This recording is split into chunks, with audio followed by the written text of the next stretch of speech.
So I thought I needed to give you some context for the video. The person that you're about to see is the commercial director of the Unnamed Society called Jean-Baptiste Trand. Now, I've probably not said his name correctly, but he's the commercial director of the Unnamed Society, and he's a very credible guy. Now, the Unnamed Society is also a very high-end, very artistic, artisanal, a very high-end brand in Switzerland, Geneva. Now, I was in Geneva and I was there for the Watches Week, and I was very, very lucky to have received many invitations to go and see lots of the brands that are situated in Geneva. Now, because of I was on a delayed flight and there were complications with my accommodation, I was very short of time. So many of the interviews that I had absolutely no time to prepare whatsoever. So often I walked in very blind. Now, Jean-Baptiste was very gracious with me because he was allowing me to be there and film the unnamed items that you will see in the video. So often I make mistakes and I say things that I should know. And I'm probably a bit of an idiot, and so that's my problem. But I'm very thankful and very gracious to Jean-Baptiste. And also the sound isn't that good, but hopefully I've raised it a little, so it should sound okay. And but what I wanted to do is, at the very least, on video, is show you their products, because they are fantastic. And I really hope this video does them and their products some justice. Anyway, hope the video is okay. So I'm here for the Unnamed Society. Now, I actually shot a video earlier today in Bucharest, and in one of their viewing rooms, of course, they had one of these rifles. And at the time, I couldn't remember the brand name, but if you see that video, you'll see exactly what brand it is. But yeah, again, how interesting. You could imagine being at a dinner party or having guests and saying to somebody, how do you fancy seeing my collection of rifles? And of course they're going to think, you've got guns, but these are timepiece guns. And I could imagine that these are very desirable pieces. And of course you've got and so this gentleman here is, that looks very stealthy, and that's super. Oh, right. We're gonna load the movement. Ah. Oh, look at that. Look at that. Yeah, very, very. Now, I imagine that a lot of people like doing that. What a super thing. And it looks so good. It looks so good. I mean, what's caught my attention is the escapement there, and of course on this red one here, you can probably see the escapement a lot clearer. Look at that. Now, of course, this. Thank you. Yes, this is the new creation. Yes. Okay, and yeah, look at that.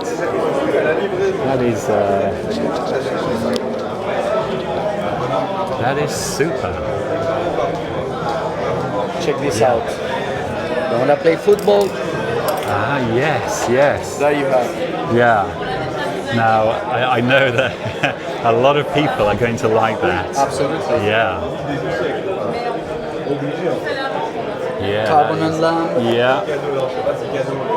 Ebony Macassar material. Yeah.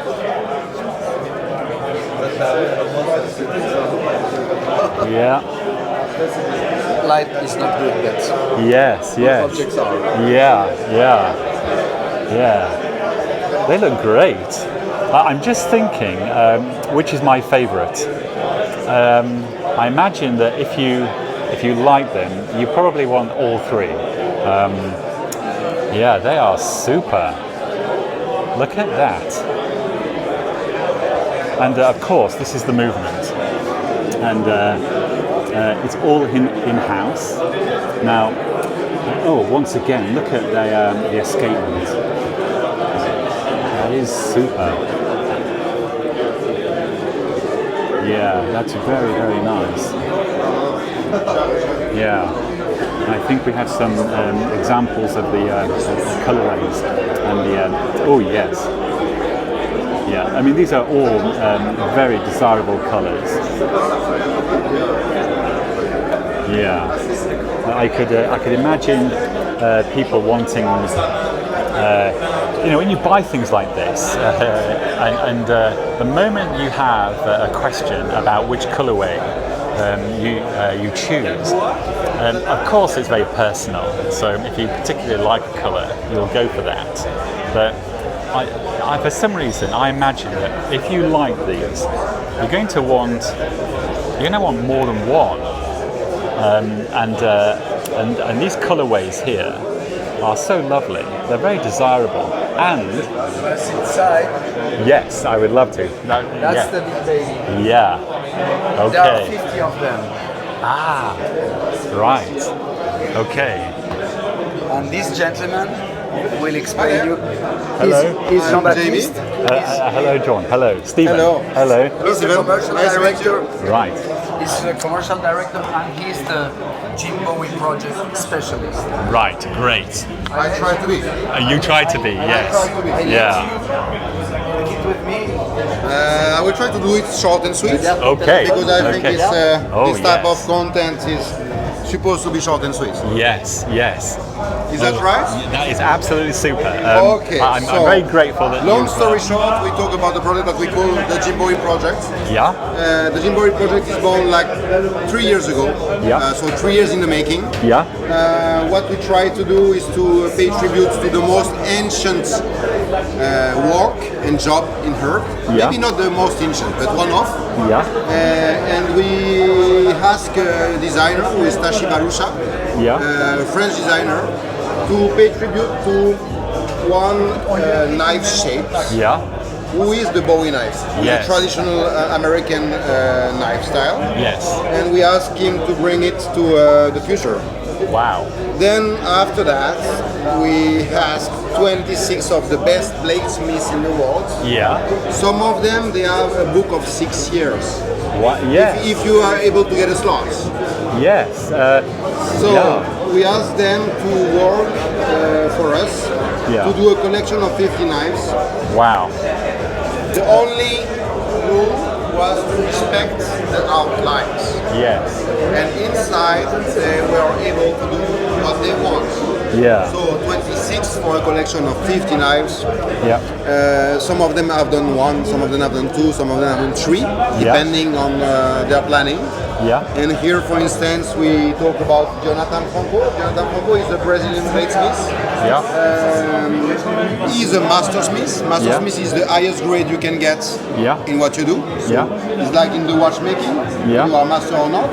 Yeah. Here we have a knife who is made with mosaic Damascus. Yeah. So it's several different type of steel weld together Yes. and again and again and again to get this pattern. Yes. That is a little bit magical. Yeah. Here you have 24 karat gold in lace Wow. with an engraving that is not symmetrical. So here you have one Yeah. and here you have another one. Yes. And the handle here Yeah. is mammoth ivory Yeah. and it dates around 20,000 years old. Yeah. So this piece of horn has Yeah. 20,000 years old. Wow. I don't know a lot about knives, but I do know someone that takes an interest. He likes cooking, but he does take an interest in knives in general. And you mentioned, you said it's Damascus steel. Absolutely. Right. Now that's a word that I recognise. Absolutely. So Damascus is so you can several different patterns. So you can see here you have what we call a random pattern. Yeah. If we look at this one, we call it ladder pattern. Yeah. Looks like a ladder. Yeah. Yeah. And then you have another, for instance, random pattern here. Yeah. So that's it. So the project, we talk about a collection of 50 knives. Yeah. It took more than 3 years to make it happen. Yeah. 3 years in the making. Yeah. And the outcomes is 50 knives. Yeah. So only unique pieces. Yeah. And we did also, we asked a French sheet maker, who is based in Lille in France, to make 50 sheets, but with unique pieces. So only unique pieces. So you can see there is inlay inside, and they are all unique using exotic skins with patina and so on. Here the stud. So the stud is a button that you use when you slide it into your belt and to block it like that. And the slide is so the button stud is Damascus as well. And Jeremy had some stories because doing 1, 2 or 3 knives is something, but stitching with hands 50 sheets is something else because he had to be unique each time, which is something crazy. So at the end the outcome is a collection of 50 knives, 50 blades. And when we received all of them, because it was a logistic nightmare, when we finally got them, on the table, 50 knives, we decided, okay, we won't sell them piece by piece, but we will sell them as a full set. So it's this is why we call it now the Jim Bowie Project Collection, because now we are on the market to sell this collection. So 50 knives, 50 sheets, 50 case made of American walnuts. So each knife has one of these cases? Absolutely, sir. So to buy one knife, you have to buy 50? Absolutely. Now, you see, that, I totally understand that, and I can totally see why if you bought one, you would want 50, because that would be a collection. 50 of those boxes would be impressive, and you could spend a long time. Imagine, sir, that with money you can get almost anything. You know, if you have enough money. But this is something that has never been done before. And that maybe will never be done again.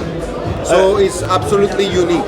Do you know, I don't often ask on camera like this about the cost, but because you mentioned 50, I can see that the build quality is absolutely. If you do a focus or macro, you will see. I mean, I can see that the craftsmanship, the build quality and materials are exceptional. I mean, so you have created pieces of artwork. I can see that. But what I find so interesting, and I totally get it, is that if you buy one, you really have to buy 50. Absolutely, sir. That's fantastic. So can I ask to buy? You can ask. There's no taboo here. Okay. The whole 50. How much would that collection be? The collection is on the market for 1.5 million. Right. Swiss Okay. francs. Right. Why? Because at the end, if you imagine this knife, it's 350 hours in the making. So if you think about 50 knives, so 1.5 million divided by 50 knives, it's around 30k by knives. Yes. If you divide this 30k to 300 hours, at the end, it's very cheap. Yes. When I say cheap, it's not cheap, but it's not a lot of money for a real craftsman, you know. And this guy puts his soul inside. He tried to do his best every time. You can see here, you can see the adjustments. There is no gap, there is nothing here. It's just perfection, you know. So imagine like owning something like that. Imagine owning a piece of mammoth dated 20,000 year old. That is a 20,000-year-old handle with Damascus steel. 24 karat gold. And 24 and 50 of these, each with its own personality. Exactly. And its own 50 design. unique pieces. Yeah. And coming from the best bladesmiths in the earth right now. Yeah. And with rookies, they have 22 to 70. Yeah. So we have all the generation here. Yeah. And what is interesting with bladesmithing is that 200 years ago, they were already good. Yeah. But now they are bladesmiths. They are better. Yeah. But in 200 years, the next one, they will be even better. Yeah. So it's to own one is to own legend. Yeah. To own the 50 is to own history. Yeah. No, I can totally get the 50, and I can totally understand the build quality and the desirability of an item like this, because I can see it's pure artistry, and the materials. I mean, I love the fact that handle is 20,000 years old. I mean, what a talking piece that is. You know, if you're showing, But for me, having 50 of those boxes lined up somewhere, it's a collector's heaven, because you have such a special thing. And I imagine that if you were a collector or you bought these and you had 50 and one went missing, you would be really cross. You wouldn't think, hold on, I've got 49 left. One of our pillar is the Unnamed Society. Is the art of gifting. So meaning, if you purchase a collection like this of 50 units, you know, maybe you want to share. Because sharing is caring. You know, at the end, maybe you want to share. So maybe you don't want to keep them all for you, but you want maybe to share with your friends, your business partner. I don't know. Even though that there is something that is important to say. Is that when you offer a knife, you need to get a brass piece back. Because otherwise, if you offer a knife and the guy or the girl you offer the knife doesn't give you something back, you cut the friendship. This is the tradition. You just said something that's very interesting there, because someone like me, I'd want all 50. But if I actually bought them in the knowledge that I was going to give them away, I was going to gift them, and that was the whole reason. So it might be that you have 50 employees, or you have 50 family members that you like, and that would be a massive event all by itself. If you purchase the 50, and maybe you kept 3 yourself or 10, and you said to yourself, I'm going to allocate 40 of these knives to my friends and family and my work colleagues, and that will be part of our relationship. That's cool. I like that. It's really something, and at the end, as I said before, for instance, Jonathan Franco, so the knives you are looking at it before. This mastersmith has a book of 6 years if you are able to get a slot. So imagine if you just dispatch the collection to your family members, business partner, employee, and so on. He has something that nobody is able to get right now.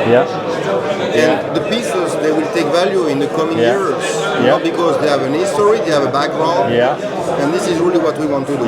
We really want to offer something that nobody has done before, and that really put the product in the center, in the meaning that being a craftsman today is something. And the problem is that in the luxury industry, most of the people, they are talking about craftsmanship and so on and so on. But most of the time, the pieces, they are done by machine. And here there is no machine. Do you know, the person I'm thinking of that likes knives, I know he's going to be incredibly interested in these, and I actually know that he had to collect it from the south of France, and the person that made the knife for him, I learned later that there was a waiting list of years, and the knives that he does collect, that they're a thing, and that they're valuable. There's a huge waiting list. They're very artistic. There's a lot of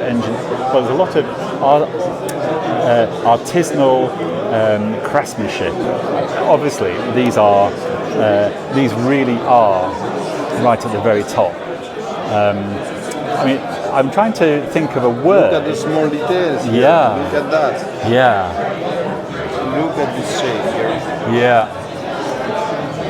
All this is the work of someone's hand. It's a skill. It's done by hand. Yeah. There is no machine here. Yeah. The only machine that they have it's a spring hammer. Wow. To help them to not spend the day with the hammer. Yeah. You know, but they have a spring hammer. This is the only machine they have. Brilliant. You know, it's wonderful meeting you. Thank you very much. Thank you. Thank you. I'm just about to leave here, but I couldn't. I didn't want to leave without getting some more video of this rifle, this unnamed society, untamed rifle. I mean, it is great, really, isn't it? And I've just done a video on these absolutely remarkable knives, and my eyes then went to the Unnamed Society, the name, and the Jim Bowie project. It's a name that you can remember because of David Bowie. There's no relation, but I really love You Need to Buy 50 of the Unnamed Society, the Jim Bowie project, and I thought to myself, the Unnamed, Untamed Jim Bowie project, the Untamed Jim Bowie project. You can see I'm tired. Anyway, here is one of their rifles, and I'm going to leave here the moment I finish this. But I did want to capture this black rifle before I leave. Look at that, and look at this one. I still love the fact that you could say to someone, "Do you want to see my weapon? Would you like to see my rifle?" And then produce this, a timepiece rifle. And look at that. Absolutely super. Anyway, I'm going to end the video right there.